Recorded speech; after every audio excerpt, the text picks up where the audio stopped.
ശ്രീഹരേ നമ. ശ്രീ ഗുരുവായൂരപ്പ ശരണം. സർവത്ര ദേവീ നാമ സങ്കീർത്തനം. ജയ ജയ മഹാദേവി നമ.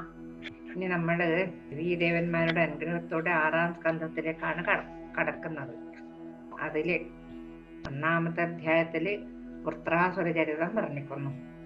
നൈമിഷാരണ്യത്തിലെ ഋഷിമാര് സൂതമഹാശയനോട് വീണ്ടും ചോദിക്കുകയാണ്. അവര് വ്യാസൻ ഉപദേശിച്ച പുരാണം അങ്ങയുടെ മുഖത്തിൽ നിന്ന് കേട്ടിട്ടും ഒട്ടും മതി വരുന്നില്ല. അമൃത സമാനമായതും പാപങ്ങളെ നശിപ്പിക്കുന്നതുമായ സുഖതമായ കഥകളെ ഇനിയും പറഞ്ഞു തന്നാലും എന്ന് പറയുകയാണ് അവര്. അപ്പൊ തൊഷ്ടാവിന്റെ പുത്രനായ പ്രസിദ്ധനായ വൃത്രാസുരൻ ഇന്ദ്രനാൽ കൊല്ലപ്പെട്ടത് എങ്ങനെയാണ്? ഇവര് ചോദ്യാന്ന് ഇതൊക്കെ. വൃത്രാസുരന്റെ പിതാവ് സുരപക്ഷത്തുള്ള ആളുമാണ്. എന്നിട്ടും ഇന്ദ്രൻ എന്തിനാണ് വൃത്രനെ വധിച്ചത്? ബ്രാഹ്മണന്റെ പുത്രനെ കൊന്നാൽ ബ്രഹ്മഹത്യാ പാപം അനുഭവിക്കേണ്ടി വരില്ലേ? തൊഷ്ടാവിന്റെ പുത്രനെ വധിക്കാൻ വിഷ്ണു പ്രേരിപ്പിച്ചു എന്ന് പറയുന്നുണ്ടല്ലോ. വിഷ്ണു വജ്രത്തിൽ പ്രവേശിച്ചാണ് വൃത്രാസുരവധം സാധ്യമായതെന്ന് പറയുന്നു. എന്തിനാണ് ശക്രനും വിഷ്ണുവൊക്കെ ഈ കടുങ്കൈ ചെയ്തത്? അതുമാത്രമല്ല, ഭഗവാന്റെ വിശ്വസ്ത ഭക്തനായ വൃത്രനെ വഞ്ചിച്ചു കൊല്ലുകയല്ലേ ഉണ്ടായത്. വൃത്രാസുരവധം ചെയ്തത് ദേവിയാണെന്ന് അങ്ങ് മുമ്പ് പറഞ്ഞിട്ടുള്ളത് കേട്ടിട്ടും ഒക്കെ എല്ലാം കൂടി ഞങ്ങള് വിഭ്രമത്തിലാണ് എന്ന് പറഞ്ഞു. സാത്വികനായ വിഷ്ണുവിന്റെ സഹായം കൊണ്ട് ഇന്ദ്രൻ വൃത്രനെ വധിച്ചു എന്നും ദേവിയാലാണ് വൃത്രൻ കൊല്ലപ്പെട്ടത് എന്നും പറയുന്നുണ്ടല്ലോ.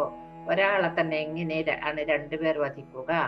കൗതുകമിളവാക്കുന്ന കഥകൾ പറഞ്ഞു തന്നാലും മഹത് കഥകൾ കേട്ടാൽ ഹർഷപുളകിതരാവാത്തവർ ആരാണുള്ളത്? അതുകൊണ്ട് ഞങ്ങൾക്ക് ഒക്കെ പറഞ്ഞു തരണേന്ന് പറയാണവര്. ദേവിയുടെ ചരിതങ്ങൾ പിന്നെയും പിന്നെയും കേൾക്കണമെന്നുള്ള ഉണ്ടായത് കൊണ്ടാണ് നിങ്ങൾ ധന്യർ തന്നെയെന്ന് അദ്ദേഹം പറയുന്നു. ശ്രോതാവിന് കേൾക്കുവാൻ ശ്രദ്ധയുണ്ടെങ്കിലേ വക്താവിന് പറയുവാൻ ഉത്സാഹം ഉണ്ടാവുകയുള്ളൂ. വൃത്രാസുരവധം വേദങ്ങളിലും പ്രസിദ്ധമാണ്.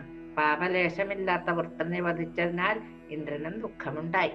ഇന്ദ്രൻ ത്രിശിരസിനെയും വൃത്രനെയും വധിച്ചതിൽ എന്തത്ഭുതമാണുള്ളത്.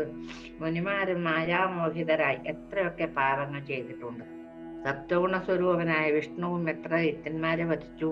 എല്ലാവരെയും ഭ്രമത്തിലാക്കുന്ന മായയെ ജയിക്കാൻ ആർക്ക് സാധിക്കും? നരസഖനായ നാരായണൻ ഓരോ യുഗങ്ങളിലുമായി എത്ര യോനികളിൽ കൂടി ജനിച്ചിട്ടാണ് വിഹിതവും അവിഹിതവുമായ കർമ്മങ്ങൾ ആരുടെ ആജ്ഞപ്രകാരമാണ് ചെയ്യുന്നത്? ഞാൻ എന്റേത്, എന്റെ ഗൃഹം, എന്റെ ഭാര്യ, എന്റെ പുത്രന്മാർ എന്ന് കരുതി മനുഷ്യർ മോഹവലയത്തിൽപ്പെട്ടു ഉഴലുകയല്ലേ ചെയ്യുന്നത്. ശക്തിയേറിയ മായയുടെ വലയിൽ കുടുങ്ങി എന്തൊക്കെ കർമ്മങ്ങൾ ചെയ്യുന്നു. ഈ ലോകത്തിൽ വിവേചന ബുദ്ധി ഉള്ളവർ പോലും ഈ മായയിൽ നിന്ന് വിമുക്തരല്ലല്ലോ. ജനിച്ച സമയം മുതൽ ത്രിഗുണങ്ങൾ നമ്മളെ സ്വാധീനം ചെലുത്തുകയാണ്. വിഷ്ണുവും ശക്രനും ഇതിൽ നിന്ന് വിമുക്തരല്ല. അവരും തൻകാര്യം നേടാനായി വൃത്രാസുരനെ വധിച്ചു. ഇന്ദ്രനും വൃത്രനും തമ്മിൽ പണ്ടേ ശത്രുതയുണ്ട്. മഹാതപസ്വിയായ തൊഷ്ടാവ് എന്നൊരു ബ്രാഹ്മണൻ ഉണ്ടായിരുന്നു. ദേവകാര്യങ്ങൾ ചെയ്യാൻ സമർത്ഥനായ ആ ബ്രാഹ്മണൻ ഇന്ദ്രനെ ജയിക്കാൻ വേണ്ടി ഒരു പുത്രനെ സൃഷ്ടിച്ചു. വിശ്വരൂപൻ എന്ന പേരായ അദ്ദേഹത്തിന് 3 ശിരസ്സുകൾ ഉണ്ടായിരുന്നതുകൊണ്ട് ത്രിശിരസ് എന്ന പേരിലും അദ്ദേഹം വിഖ്യാതനായി. അതങ്ങനെയാണല്ലോ, അങ്ങനെ എന്തെങ്കിലും ഒരു പ്രത്യേകത ഉണ്ടെങ്കിൽ ആ പേരിലും അറിയപ്പെടും. അങ്ങനെ ഒരു പേരും അദ്ദേഹത്തിന് കിട്ടി. ശ്രേഷ്ഠമായ 3 മുഖങ്ങളുള്ളത് കൊണ്ട് അദ്ദേഹം 3 കാര്യങ്ങൾ ഒരേ സമയത്ത് ചെയ്യുമായിരുന്നു. ഒരു മുഖം കൊണ്ട് വേദം ഓതുമ്പോൾ മറ്റേ മുഖം കൊണ്ട് മദ്യസേവ നടത്തും. 3-ാമത്തെ മുഖം കൊണ്ട് ലോകത്തെ മുഴുവൻ നോക്കുകയും ചെയ്യും. ഇങ്ങനെയാണ് ഈ ത്രിശിരസിന്റെ പണി. അദ്ദേഹം ധർമ്മത്തിൽ നിന്നൊട്ടും വ്യതിചലിക്കാതെ ശീതോഷ്ണ ഭേദങ്ങൾ ഒന്നും വകവെക്കാതെ കഠിന തപസ്സിൽ ഏർപ്പെട്ടു. ഉഷ്ണകാലത്ത് പഞ്ചാഗ്നി മധ്യത്തിലേക്ക് കിഴക്കാൻ തൊക്കായി തൂങ്ങി നിൽക്കും. തണുപ്പ് സമയത്ത് വെള്ളത്തിൽ മുങ്ങിക്കിടക്കും. നിരാഹാരനായും ജിതേന്ദ്രനായും ഏവർക്കും ദുഷ്കരമായ വിധത്തിലാണ് അദ്ദേഹം തപസ് അനുഷ്ഠിച്ചതെന്ന് പറയുന്നു. ത്രിശിരസിന്റെ കഠിന തപസ് കണ്ട് ദേവേന്ദ്രൻ പരിഭ്രാന്തനായി. ദേവേന്ദ്രന് പിന്നെ ആരും ഒരു തപസ് ചെയ്യുന്നതും കണ്ടൂടാ.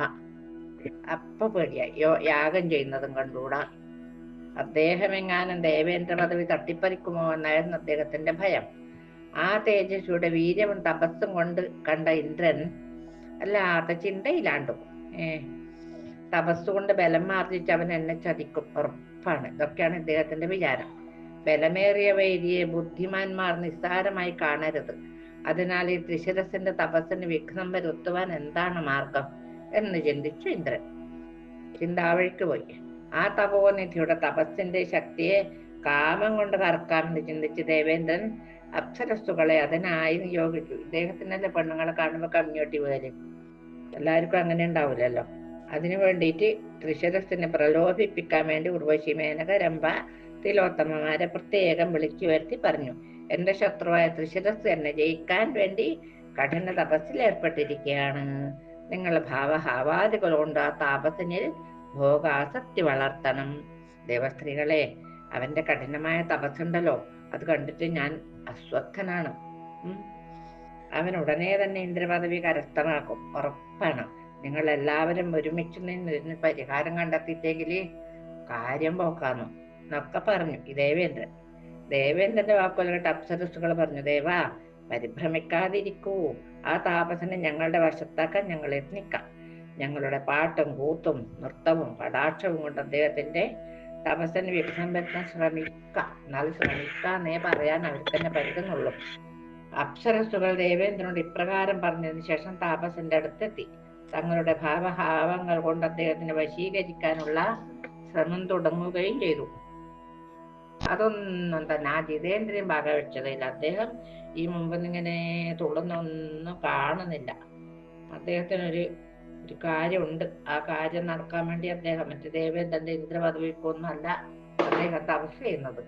കുറച്ചു ദിവസം പാട്ടും നൃത്തവുമായി അവർ ആ പർണശാലയിൽ താമസിച്ചു. ധ്യാനനിരതനായ ത്രിശിരസിനോട് തോറ്റു തുന്നം പാടി അവർ സ്വർഗത്തിലേക്ക് തന്നെ തിരിച്ചു ചെന്ന് ദേവേന്ദ്രനോട് പറഞ്ഞു, അയ്യോ, ഞങ്ങൾക്ക് പറ്റൂല ഇമാതിരി പരിപാടി എന്ന് പറഞ്ഞു. ദേവദേവ, ഞങ്ങളുടെ ശ്രമം വിഫലമായി കേട്ടോ. ആ താപസൊന്നും ഒരു ഇളക്കവുമില്ല. അങ്ങ് വേറെ വല്ല ഉപായവും ചിന്തിക്കുക. ഞങ്ങൾ തോറ്റു. തപശക്തി കൊണ്ട് ജ്വലിക്കുന്ന ആ യതിശ്രേഷ്ഠനാൽ ഞങ്ങൾ ശപിക്കപ്പെടാത്തത് തന്നെ വലിയ ഭാഗ്യമായിട്ട് കണക്കാക്കുന്നു ഞങ്ങള്. ദേവേന്ദ്രൻ ദേവാംഗനകളെ സ്വസ്ഥാനങ്ങളിലേക്ക് പറഞ്ഞു വിട്ടു. മുനിയെ വധിക്കാനുള്ള ഉപായം ചിന്തിക്കാൻ തുടങ്ങി. ലോകാപവാദത്തെയും താപസനെ വധിച്ചാലുള്ള പാപത്തെയും അവഗണിച്ചുകൊണ്ട് വിശ്വരൂപവധത്തിന് തയ്യാറെടുക്കുകയാണ് നമ്മുടെ ദേവേന്ദ്രൻ. അങ്ങനെ ഈ വൃത്ര കഥാരംഭം എന്ന 1-ാം അധ്യായം ഇവിടെ സമർപ്പിച്ചു ദേവീപാദങ്ങളിൽ. ഇനിയിപ്പോ 2-ാമത്തതിൽ ത്രിശിരസിന്റെ വധാണ് വർണ്ണിക്കുന്നത്. ഇന്ദ്രൻ ഐരാവതാരൂഢനായ ത്രിശിരസിന്റെ അടുക്കലേക്ക് പുറപ്പെട്ടു. ധ്യാനനിഷ്ഠനായ ഉജ്ജ്വല തേജസ്സോടെ വന്യ പോലെ ജ്വലിക്കുന്ന ഒരു തീക്കനല് പോലെയാണ്. അദ്ദേഹത്തിനെ നോക്കുമ്പോ തന്നെ ചൂട്, ഈ അടുത്ത് നോക്കുന്ന ആളെ ശരീരത്തിലേക്ക് ചൂട് വരും, അത്രമാത്രം. ത്രിശിരസിനെ കണ്ട് ഇന്ദ്രൻ ഭയപ്പെട്ടു പോയി. അവൻ ഇന്ദ്രൻ ആലോചിക്കുകയാണ്, ഇവൻ എങ്ങനെയാണ് എനിക്ക് വധിക്കാൻ സാധിക്കുക? അവൻ ജനസമ്മതനാണ്, എന്നാൽ തപസ് തുടരാൻ സമ്മതിച്ചാൽ എന്റെ പദവി ഉറപ്പാണ്. അതിന് ചുതി വരും. ഇന്ദ്രൻ പെട്ടെന്ന് കുലിശം എടുത്ത് സമാധിയിലിരിക്കുന്ന ത്രിശിരസിനെ താടിച്ചു. ആ താടനമേറ്റ തപോധൻ പർവ്വതം പതിക്കുന്നത് പോലെ പാപം ഭൂമിയിൽ പതിച്ചു. ഇന്ദ്രൻ സന്തുഷ്ടനായി തിരിച്ചു പോവുകയും ചെയ്തു. മുനിമാർ ആർത്തരായി വിലപിച്ചു, കഷ്ടം കഷ്ടം, ഈ സുരാധവൻ എന്തിനാണ് ഈ പാപകൃത്യം ചെയ്തത്? തെറ്റും ചെയ്യാത്ത ഈ മഹാത്മാവിനെ ആ ഖലൻ വധിച്ചുവല്ലോ. ആ ശാപം കൊണ്ട് ദേവേന്ദ്രന് കിട്ടി. ഈ പാപത്തിന്റെ ഫലം ശജീകാന്തൻ താമസമില്ലാതെ അനുഭവിക്കട്ടെ പോരെ. ത്രിശിരസിനെ വധിച്ച് ഇന്ദ്രൻ എന്ത് ചെയ്തു? തന്റെ മന്ദിരത്തിലെത്തിയ ഗംഭീരനായി മരിച്ചുവെങ്കിലും ആ തപോധനന്റെ ദേഹം ജീവനുള്ളതുപോലെ പ്രകാശിച്ചുകൊണ്ടിരുന്ന ശരീരത്തിൽ നിന്നുള്ള ആ ജ്യോതിസ് പോയിട്ടേയില്ല. ജീവിച്ചു വന്നേക്കുമോ എന്ന ഭയന്ന് ഇന്ദ്രൻ അസ്വസ്ഥനായി. ഉടനെ ഇന്ദ്രൻ തച്ചനെ വിളിച്ചു വരുത്തി പ്രകാരം പറഞ്ഞു, നീ പോയി ത്രിശിരസിന്റെ ശിരസ് അറുത്ത് മാറ്റുക. ആ താപസം ജീവിക്കാൻ പാടില്ല. എന്തൊരു കഷ്ടാ നോക്കിക്കോ. ഇന്ദ്രന്റെ വാക്കുകളോട് തച്ചൻ പറഞ്ഞു, ആ മഹാത്മാവ് മഹാ തേജസ്വിയാണ്. എന്റെ മഴ കൊണ്ടൊന്നും അദ്ദേഹത്തിന് വധിക്കാൻ പറ്റില്ല. നിന്ദ്യമായ ഈ കർമ്മം ചെയ്യാൻ എനിക്ക് സാധ്യമല്ല താനും. അങ്ങാണെങ്കിലോ സജ്ജനങ്ങൾ നിന്ദിക്കുന്ന കർമ്മമാണ് ചെയ്തിരിക്കുന്നത്. ഇതുവരെ ചെയ്തതൊക്കെ അങ്ങനെ തന്നെയാണ്. ശവത്തിന് പിന്നെയും കുത്തുകയോ? മരിച്ചുപോയ മിനുടെ ശീർഷം വെട്ടുന്ന എന്തിനാണ്? ആ താപസം മരിച്ചിട്ട് നിനക്ക് ഭയമോ? പാകശാസന വൃത്തികെട്ടതേന്ന് പറഞ്ഞു. ഇന്ദ്രൻ പറഞ്ഞു, അദ്ദേഹം ഇപ്പോഴും ചൈതന്യത്തോടുകൂടി ഇരിക്കുകയാണോ, അതാണ് എനിക്ക് ഭയം. അവൻ എന്റെ ശത്രുവാണ്, ഒരിക്കലും ജീവിക്കാൻ പാടില്ല. തച്ചൻ ചോദിച്ചു, ഈ ഹീനകൃത്യത്തിൽ അങ്ങ് ഒട്ടും ലജ്ജിക്കുന്നില്ലേ? നാണം തോന്നുന്നില്ല അങ്ങേക്ക്? മുനിയെ വധിച്ചത് കൊണ്ട് ബ്രഹ്മഹത്യാ പാപവും ഏൽക്കേണ്ടി വരില്ലേ? ഇന്ദ്രൻ പറഞ്ഞു, ബ്രഹ്മഹത്യാ പാപത്തിന് ഞാൻ പ്രായശ്ചിത്തം ചെയ്ത് പാപശാന്തി വരുത്തും. ശത്രുവിനെ ഏത് വിധേനയും കൊല്ലാം. ചതിയാണെങ്കിൽ ചതി. തച്ചൻ ചോദിച്ചു, അങ്ങേക്ക് അദ്ദേഹം ശത്രുവായതുകൊണ്ട് വധിക്കാം. ഞാൻ എന്തിനാണ് ഈ പാപം ചെയ്യുന്നത്? എനിക്ക് അദ്ദേഹം ശത്രുവല്ല, ഇത് സാധു മനുഷ്യൻ. ഇന്ദ്രൻ തച്ചൻ അനുനയിപ്പിക്കാൻ ഒരു ശ്രമം നടത്തി. യജ്ഞത്തിൽ നിനക്കും ഞാൻ ഭാഗം കൽപ്പിക്കാം. യജ്ഞത്തിൽ മനുഷ്യൻ ചെയ്യുന്ന പശുഹിംസയിൽ അതിന്റെ തലഭാഗം നിനക്കിരിക്കട്ടെ. പകരമായി ആ മുനിയുടെ തല ഛേദിച്ചു വരണം. ഇന്ദ്രൻ പറഞ്ഞത് കേട്ട് തച്ചന് സന്തോഷമായി. കൈക്കൂലി വെച്ച എല്ലാ കാര്യവും എല്ലാരും ചെയ്തോളുമല്ലോ. തച്ചൻ പോയി തൃശിരസിന്റെ 3 തലയും മുറിച്ചിട്ട് പോന്നു. ആ മുറിച്ചിട്ട തലയിൽ നിന്ന് പക്ഷിക്കൂട്ടങ്ങൾ ആകാശത്തേക്ക് പറന്നുപോയി. വേദം ചൊല്ലി സോമപാനം ചെയ്യുന്ന മുഖത്തിൽ നിന്ന് കവിഞ്ചല പക്ഷികളും, സർവ്വദിക്കിലേക്ക് നോക്കുന്ന മുഖത്തിൽ നിന്ന് തിത്തിരി പക്ഷികളും, മദ്യം സേവിക്കുന്ന മുഖത്തിൽ നിന്ന് കുരുവി പക്ഷികളും പറന്നുപോയി. അങ്ങനെയാണ് കേട്ടോ പക്ഷികളുടെ ഉത്ഭവം. ഇങ്ങനെയാണ് പക്ഷികൾ ഉണ്ടായത്. ആ താപസന്റെ മുഖത്തിൽ നിന്ന് പറന്നു പോകുന്ന പക്ഷികളെ കണ്ട് ഇന്ദ്രന് സന്തോഷമായി. ഇന്ദ്രൻ സ്വാലയത്തിലേക്ക് പോയതുകൊണ്ട് സ്വന്തം സ്ഥലത്തേക്ക് പോയി. തച്ചനും യജ്ഞഭാഗം കിട്ടിയ സന്തോഷത്തോടെ സ്വഗൃഹത്തിലേക്ക് പോയി. ഇന്ദ്രൻ തന്റെ ശത്രുവിനെ വധിച്ച കൃതാർത്ഥതയിൽ ബ്രഹ്മഹത്യാ പാപത്തെ പോലും ചിന്തിക്കാതെ സമാധാനമായിരിക്കുകയാണ്. ബുദ്ധ്യാസുരൻ ത്രിശിരസിനെ ഇന്ദ്രൻ വധിച്ചതറിഞ്ഞ തൊഷ്ടാവ് പറഞ്ഞു, മഹാധർമ്മിഷ്ഠനായ എന്റെ മകനെ കൊന്ന പാപിയെ കൊല്ലാൻ പ്രാപ്തിയുള്ള ഒരു പുത്രനെ ഞാൻ ഉത്പാദിപ്പിക്കുന്നുണ്ട്. ദേവന്മാർ എന്റെ ശക്തി അറിയട്ടെ. അവനവൻ ചെയ്ത കർമ്മത്തിന്റെ ഫലം ആ പാപിയും അറിയട്ടെ. ഏത് പാപി? ദേവേന്ദ്രൻ. ഇത്രയും പറഞ്ഞ് തൊഷ്ടാവ് ഹോമകുണ്ഡം ഉണ്ടാക്കി അഥർവണ വിധിപ്രകാരം മന്ത്രം ജപിച്ച് പുത്രാർത്ഥം ഹോമം തുടങ്ങി. 8 ദിവസം കഴിഞ്ഞപ്പോൾ ആ ഹോമകുണ്ഡത്തിൽ നിന്ന് അതിതേജസ്വിയായി വന്യ പോലെ അഗ്നി പോലെ ജ്വലിക്കുന്ന ഒരു പുരുഷൻ പ്രാദുർഭവിച്ചു. തൊഷ്ടാവ് മകനെ ആശീർവദിച്ചു പറഞ്ഞു, അല്ലയോ സൂത മകനെ, എന്റെ ശത്രു എന്റെ തപശക്തി കൊണ്ട് വളർന്ന് വലുതായാലും ക്രോധാഗ്നിയിൽ ജ്വലിച്ചു നിൽക്കുന്ന പിതാവിന്റെ വാക്കുകൾ കേട്ട ആ മകൻ ആകാശം മുട്ടേ വളർന്നു. എന്നിട്ട് പിതാവേ, ഞാൻ എന്താണ് ചെയ്യേണ്ടത്? കൽപ്പിച്ചാലും. എനിക്കൊരു നാമം തരൂ. അങ്ങ് എന്തിനാണ് ആർത്തനായിരിക്കുന്നത്? അച്ഛന്റെ ശോകം ഞാൻ ശമിപ്പിക്കുന്നുണ്ട്. അച്ഛൻ പറഞ്ഞാൽ ഞാൻ കടല് ഒടിച്ചു വറ്റിക്കാം, പർവ്വതത്തെ തവിട് പൊടിയാക്കാം, ഉദിച്ചു വരുന്ന തേജസ്വിയായ സൂര്യനെ സ്തംഭിപ്പിക്കാം. എന്താണ് ഞാൻ ചെയ്യേണ്ടത്? പറയൂ. ഇന്ദ്രാധിപന്മാരെ തകർത്ത് തരിപ്പണമാക്കാം, ഭൂമിയെ പൊടിച്ച് സമുദ്രത്തിലേക്ക് തള്ളിയിടാം. ഇത്രയൊക്കെ ഞാൻ ചെയ്യാൻ സമർത്ഥനാണെന്ന് ഈ പുത്രൻ പറയുന്നു. പുത്രന്റെ വീരോടെയുള്ള വാക്കുകേട്ട് തൊഷ്ടാവ് സന്തോഷവാനായി. ആ പർവ്വതാകാരനോട് തൊഷ്ടാവ് പറഞ്ഞു, ക്ലേശത്തിൽ നിന്നെ രക്ഷിക്കാൻ വേണ്ടി പിറന്ന പുത്രനായതുകൊണ്ട് നീ വൃത്രൻ എന്ന പേരിൽ പ്രസിദ്ധനാകും. നിനക്ക് ത്രിശിരസ് എന്നു പേരുള്ള ഒരു ജ്യേഷ്ഠൻ ഉണ്ടായിരുന്നു. അവന് വേദവും വേദാംഗവും ധർമ്മശാസ്ത്രവും പഠിച്ച ആ മഹാതാപസൻ 3 ലോകങ്ങളിലുമുള്ളവരെയും അത്ഭുതപ്പെടുത്തുന്ന മട്ടിൽ തപസ് ചെയ്തുകൊണ്ടിരുന്നു. ഒരു തെറ്റും ചെയ്യാത്ത ആ മഹാതേജസ്വിയെ ഇന്ദ്രൻ തന്റെ വജ്രം കൊണ്ട് വധിച്ചു. എന്നിട്ടും തൃപ്തി വരാതെ ആ തപസ്വിയുടെ 3 ശിരസും ഒരു തച്ചനെ കൊണ്ട് വെട്ടി മാറ്റിച്ചു. ബ്രഹ്മഹത്യാ പാപം ചെയ്ത പാപിയായ ഇന്ദ്രനെ വധിക്കുക. നീ ഇപ്പോഴും അച്ഛന് വേണ്ടിയിട്ട് അതാണ് ചെയ്തു തരേണ്ടത് എന്ന് പറഞ്ഞു. തൊഷ്ടാവ് വൃത്രന് ദിവ്യായുധങ്ങൾ നൽകി. സഹസ്രാക്ഷനെ വധിക്കാനുള്ള എല്ലാ ആയുധങ്ങളും വൃത്തന് കൊടുത്തു. 1000 മുനെയുള്ള സുദർശന ചക്രം, ഒലക്ക, വില്ല്, അമ്പ്, മാർച്ചട്ട, അമ്പുകളൊടുങ്ങാതെ ആവനാഴി, ഭാരം കയറ്റാൻ ശക്തിയുള്ള തേരി, യുദ്ധസാമഗ്രികൾ തുടങ്ങിയ എല്ലാം തൊഷ്ടാവ് നൽകി ഇതിനോട് യുദ്ധം ചെയ്യാൻ പ്രേരിപ്പിച്ചു. അങ്ങനെ വൃത്രോൽപത്തി എന്ന 2-ാം അധ്യായം നമ്മൾ ഭഗവത്പാദങ്ങളെ സമർപ്പിക്കുകയാണ്. ഇനി വൃത്രാസുരന്റെ തപസ്സാണ് വർണ്ണിക്കുന്നത്. വേദത്തിന്റെ മറുകര കണ്ട ബ്രാഹ്മണന്മാർ ഇന്ദ്രനെ വധിക്കാൻ എല്ലാ അനുഗ്രഹാശത്തോളം നൽകി വൃത്രാസുരനെ ആശ്രയിച്ചു. പണ്ട് ദേവന്മാരോട് പരാജയം സംഭവിച്ച ദൈത്യന്മാരും കാലം അനുകൂലമായപ്പോൾ വൃത്രനെ സേവിക്കാൻ ഒരുങ്ങി വന്നു. ദേവദൂതന്മാർ വൃത്രന്റെ പടപ്പുറപ്പടറിഞ്ഞ് തങ്ങളുടെ സ്വാമിയായ ഇന്ദ്രന്റെ അടുത്ത് ചെന്ന് വൃത്താന്തങ്ങളൊക്കെ അറിയിച്ചു. ഇങ്ങനെയൊക്കെ ഇരിക്കുന്നു കേട്ടോ കാര്യങ്ങൾ എന്ന് പറഞ്ഞു. സ്വാമിൻ, അങ്ങയുടെ ശത്രുവായ വൃത്രനുണ്ടല്ലോ, തൊഷ്ടാവിന്റെ ആജ്ഞയാൽ രാക്ഷസപ്പടയോട് തങ്ങയെ വധിക്കാൻ വരുന്നുണ്ട് കേട്ടോ. തൊഷ്ടാവ് ആഭിചാര പ്രയോഗത്താൽ സൃഷ്ടിച്ച പുത്രനാണവൻ. അതാ യുദ്ധകാഹളം കേൾക്കാൻ തുടങ്ങി. പർവ്വതാകാരനായ അസുരൻ ദാ എത്തിക്കഴിഞ്ഞു. എന്താണ് വേണ്ടതെന്ന് ആലോചിച്ച് ചെയ്യുക. വേണ്ടാതെ പണിയെടുത്താൽ ഇമാതിരി ആപത്ത് വരും. ഇത് കേട്ട ദേവന്മാർ ഇന്ദ്രന്റെ അടുത്തെത്തി പറഞ്ഞു, ദേവേന്ദ്ര, ആപത്തിനെ സൂചിപ്പിക്കുന്ന തരത്തിൽ പല ദുർനിമിത്തങ്ങളും കാണുന്നു. പക്ഷികൾ ഭയമുണ്ടാക്കുന്ന വണ്ണം ചിലക്കുന്നു. വലിയ പരുന്തും കഴുകനും കഠോരമായ ശബ്ദങ്ങൾ ഉണ്ടാക്കി വീടുകളുടെ മുകളിൽ കൂടി പറക്കുന്നു. പക്ഷികൾ ചീ ചീ കൂ ചീ തുടങ്ങിയ വൃത്തികെട്ട ശബ്ദങ്ങൾ ഉണ്ടാക്കി പറക്കുകയാണ്. അങ്ങനെയുള്ള ശബ്ദം പക്ഷികൾ ഉണ്ടാക്കാൻ പാടില്ല എന്ന് പറയുന്നു. ചീ ചീ കൂ ചീ എന്നെല്ലാം. ആനകളുടെ കണ്ണുകളിൽ നിന്ന് കണ്ണീരൊഴുകുന്നു. കാറ്റില്ലാതെ കൊടിമരങ്ങൾ വീണ് കൊടിക്കൂരകൾ നിലം പതിക്കുന്നു. ഗൃഹത്തിന്റെ മേൽപ്പുരയിൽ രാത്രിയിൽ ഭയങ്കര ശബ്ദങ്ങൾ കേട്ട് അസുര സ്ത്രീകൾ ദാരുണമായി വിലപിക്കുന്നു. ഭൂമിയിലും വാനിലും അപശകുനങ്ങൾ കാണുന്നു. കറുത്ത മുണ്ടുടുത്തിട്ടൊരാള്, വികൃതമുള്ള മുഖമുള്ള സ്ത്രീകള് വീടിന് ചുറ്റും പോ പോ എന്ന് അലറി വിളിച്ചുകൊണ്ട് നടക്കുന്നു. കറുത്ത മുണ്ടുടുത്തിട്ട് വൃത്തികെട്ട മുഖത്തോടുകൂടി സ്ത്രീകള് രാത്രിയിൽ കിടന്നുറങ്ങുമ്പോൾ രാക്ഷസ സ്ത്രീകളും തലമുടി പിടിച്ചു വലിക്കുന്നു. കുറുക്കന്മാർ രാത്രി മുഴുവനും ഗൃഹങ്ങൾക്ക് ചുറ്റും ഓടി നടന്ന് ഊരിയിടുന്നു. പറഞ്ഞറിയിക്കാൻ കഴിയാത്തത്ര ദുശകുനങ്ങൾ കാണുന്നുണ്ട് ദേവേന്ദ്ര എന്ന് പറഞ്ഞു.